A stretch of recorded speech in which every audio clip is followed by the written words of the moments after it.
Hello, good morning class. Now today start the chapter new biomolecules. Okay. तो bio means in that living and molecule means compounds हैं.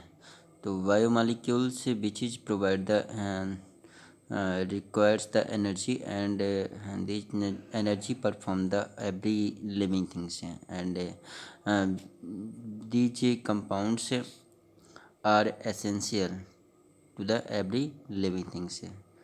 Okay.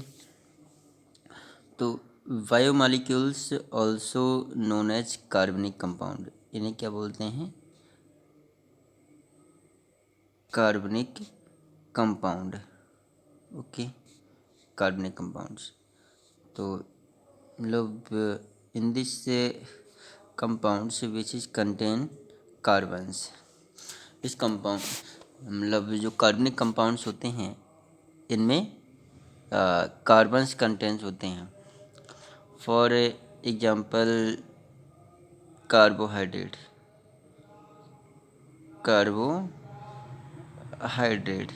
तो carbohydrate का basic के जो formula होता है C6H12O6 है. ठीक है. तो इसमें क्या कंटेंट होता है? कार्बन कंसिस्ट होता है which is requires the energy and energy we need to the livings and perform various metabolic activities. Okay. तो बहुत सारे बायोमॉलिक्यूल से हम बात करते हैं.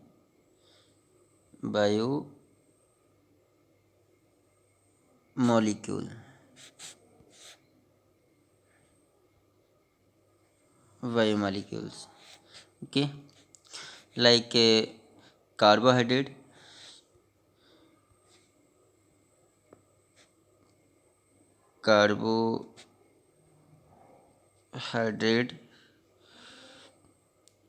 Fat, vitamin, protein,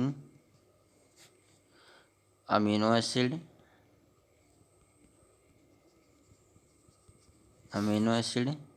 and nucleic acid. Okay. तो बहुत सारे बायोमॉलिक्यूल्स कंपाउंड्स होते हैं या कार्बनिक कंपाउंड्स होते हैं जो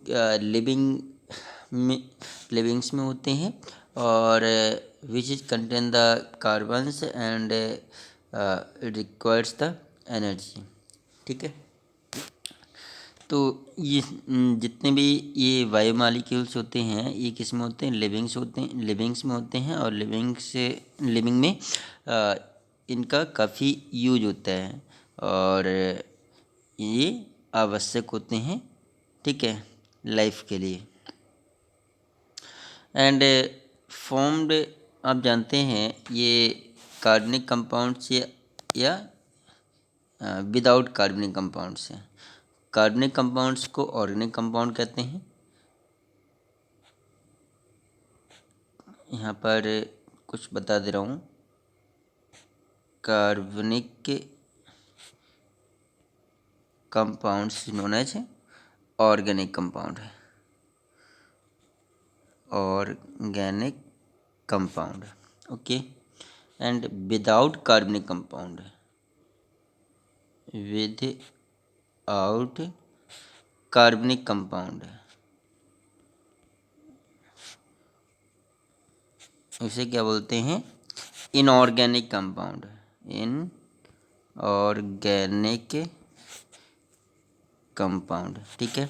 तो ये ऑर्गेनिक कंपाउंड कौन से होते हैं? जिसमें कार्बन कंसिस्ट होते हैं. इन्हें बायोमॉलिक्यूल्स भी कहते हैं, ऑर्गेनिक कंपाउंड्स भी कहते हैं. विदाउट कार्बनिक कंपाउंड्स जिसमें कार्बन कंसिस्ट नहीं होते हैं इन्हें इनऑर्गेनिक कंपाउंड्स भी कहते हैं. ठीक है.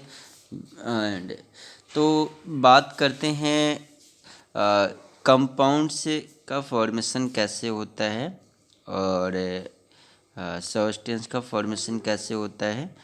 तो यहाँ पर सबसे पहले हम जानते हैं कि the very smallest unit of substance. तो तो सब्सटेंस की सबसे स्मॉलेस्ट यूनिट क्या होती है, या कंपाउंड से की सबसे स्मॉलेस्ट यूनिट क्या होती है? एटम। एटम, ठीक है। Atom is a smallest particle of an elements. तो एटम क्या होता है? एलिमेंट्स का सबसे स्मॉलेस्ट पार्टिकल होता है, ठीक है। जो कि जैसे डस्ट पार्टिकल है, वन डस्ट पार्टिकल है, ठीक है। और डस्ट पार्टिकल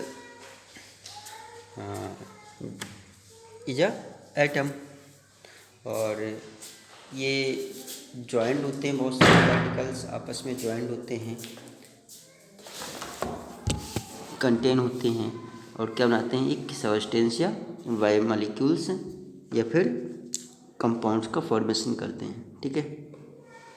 तो atom is a very smallest particle of an elements like carbon, hydrogen, oxygen, nitrogen, sulphur, etc. Okay. तो अबाउट 118 एलिमेंट्स होते हैं। और अगर एलिमेंट्स की बात करते हैं तो atom is a smallest particle of an elements and elements is a atom. तो एटम को ही एलिमेंट्स कहते हैं और एलिमेंट्स को ही एटम कहते हैं, ओके। और एलिमेंट्स को 3 पार्ट्स में डिवाइड किया गया है, metal, non metal and metalloids. तो ये भी आप जानते हैं। More than 2 atom are combined together to form molecule. बहुत सारे जो एटम होते हैं आपस में ज्वाइंट होते हैं और क्या फॉर्म करते हैं? मॉलिक्यूल्स बनाते हैं। और मॉलिक्यूल आपस में कंबाइंड होते हैं, क्या बनाते हैं? कंपाउंड। और कंपाउंड ही मैंने अभी जो बताया है, inorganic compound and organic compound होते हैं। इनऑर्गेनिक एंड ऑर्गेनिक कंपाउंड्स होते हैं, ठीक है। तो जो ऑर्गेनिक कंपाउंड्स होते हैं, जो ऑर्गेनिक कंपाउंड्स होते हैं, ये कहाँ प्रेजेंट्स होते हैं? बायोमॉलिक्यूल से, ऑर्गेनिक कंपाउंड से।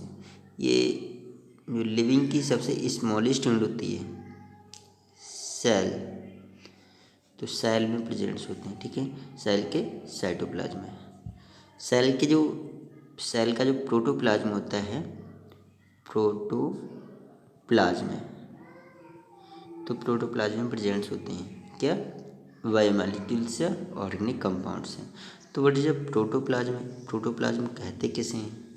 होता क्या प्रोटोप्लाज्म या फ्लूइड लाइक स्ट्रक्चर्स या लिक्विड लाइक स्ट्रक्चर्स, ठीक है, which is contain cytoplasm and nucleoplasm. तो जो सेल के अंदर जो साइटोप्लाज्म होता है,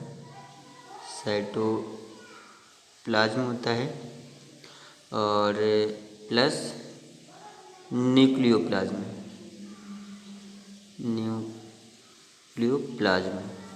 ठीक है। तो न्यूक्लियोप्लाज्म न्यूक्लियस के अंदर होगा और साइटोप्लाज्म में न्यूक्लियस के बाहर होता है एंड सेल मेम्ब्रेन के इनर साइड में। तो न्यूक्लियोप्लाज्म और साइटोप्लाज्म दोनों कंटेन होकर क्या बनाते हैं? Protoplasm.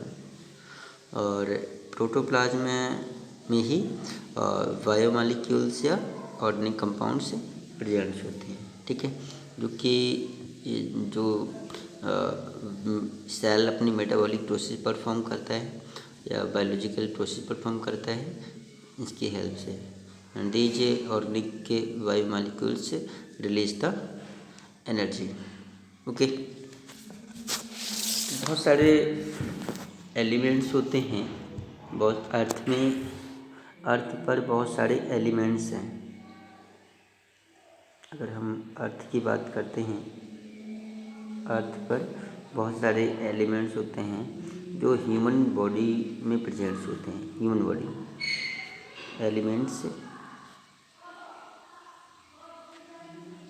Elements presents in human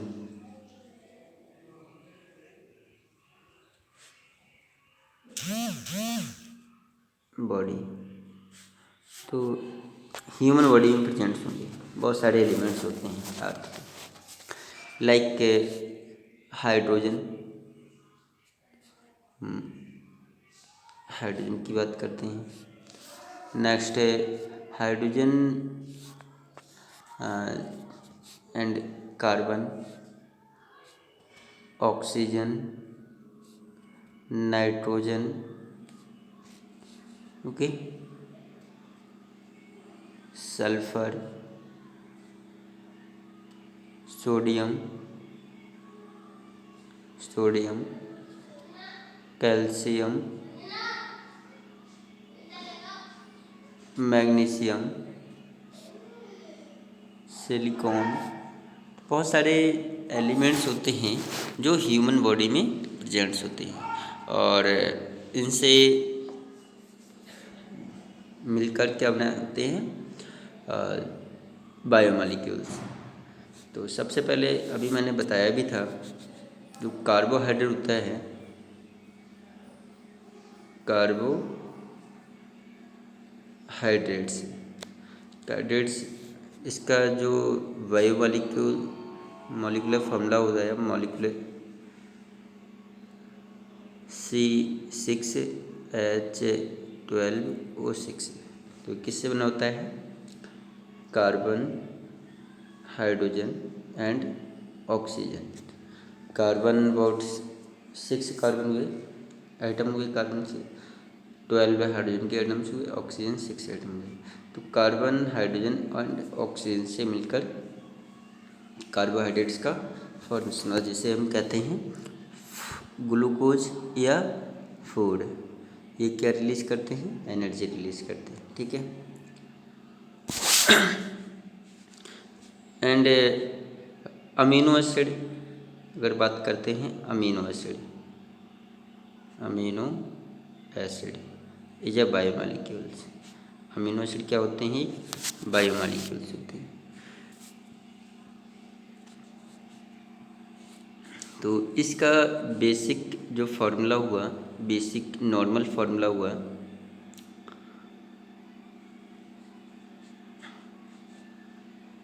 NH2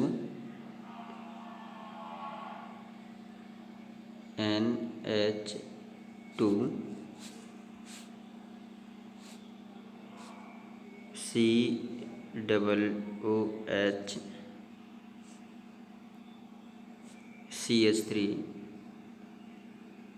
CH3 और H, ठीक है। These are normal amino acid, common amino acid, ठीक है।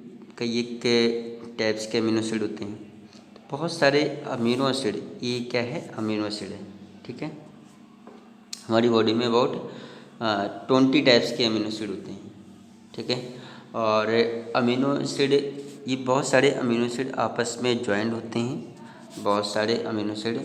और जैसे 1 अमीनो एसिड ये हो गया, प्लस एक अमीनो एसिड और जुड़ेगा, तो क्या बनाएंगे, मतलब एक चैन बनाते हैं। अमीनो एसिड आपस में जुड़ते रहते हैं बाय देयर पेप्टाइड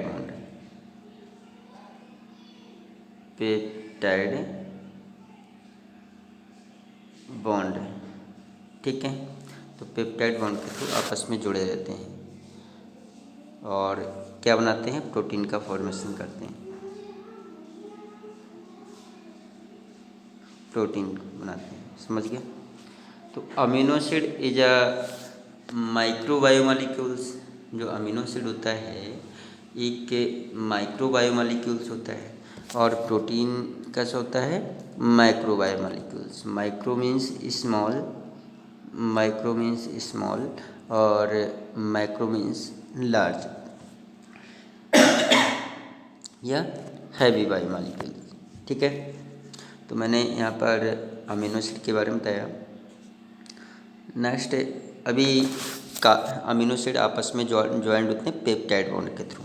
और ये कार्बोहाइड्रेट एक बार हम फिर से देखते हैं।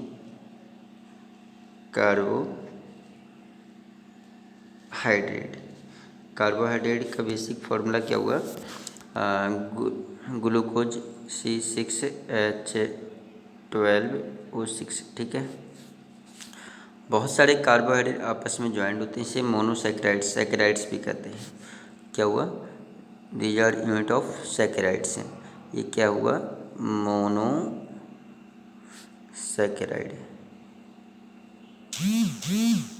मोनोसैकेराइड्स, ठीक है। तो बहुत सारे सैकेराइड मिलकर क्या बनाते हैं? पॉलीसैकेराइड बनाते हैं।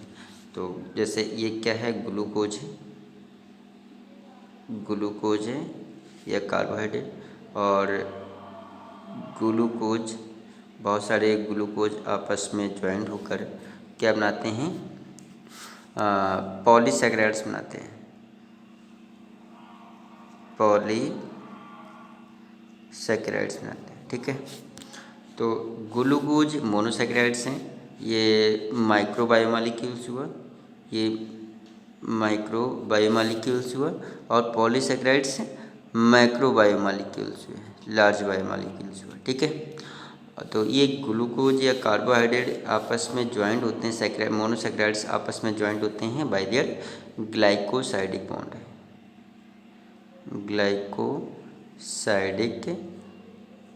बॉन्ड, ठीक है। तो ग्लाइकोसाइडिक बॉन्ड ग्लूकोज के बॉडी में बनेगा, पेप्टाइड बॉन्ड अमीनो एसिड के बॉडी में बनेगा, ठीक है, जो कि प्रोटीन का फॉर्मेशन करते हैं। नेक्स्ट है न्यूक्लिक एसिड।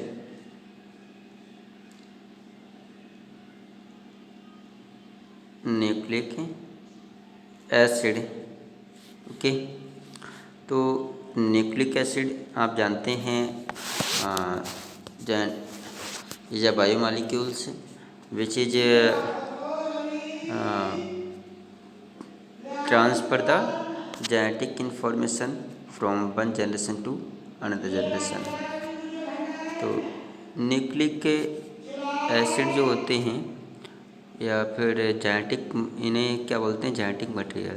तो न्यूक्लिक एसिड ये 2 टाइप्स के होते हैं, DNA या RNA, ठीक है। डीऑक्सीराइबोज न्यूक्लिक एसिड या राइबोज न्यूक्लिक एसिड। तो आप जानते हैं DNA या RNA, DNA कैसे होते हैं? डबल हेलिकल फॉर्म में होते हैं। DNA सभी कैसे होते हैं? डबल हेलिकल फॉर्म में होते हैं। और जो RNA होते हैं, RNA, ये सिंगल हेलिकल फॉर्म में होते हैं। तो इन्हें क्या बोलते हैं? Genetic material, okay. और जेनेटिक मटेरियल की सबसे स्मॉलेस्ट यूनिट क्या होती है? जीन होती है। और जीन क्या करते हैं?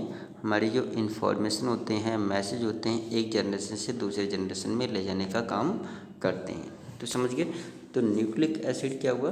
बायोमॉलिक्यूल्स हुआ, और हमारे न्यूक्लियस में जितने भी बायोमॉलिक्यूल्स होते हैं न्यूक्लियस के अंदर प्रेजेंट्स होते हैं, ठीक है। इनर साइड में प्रेजेंट्स होते हैं, जो कि ये ऑर्गेनिक कंपाउंड्स होते हैं जो और हमारी बॉडी के लिए आवश्यक है, ओके। एंजाइम्स की बात करते हैं। एंजाइम्स हैं।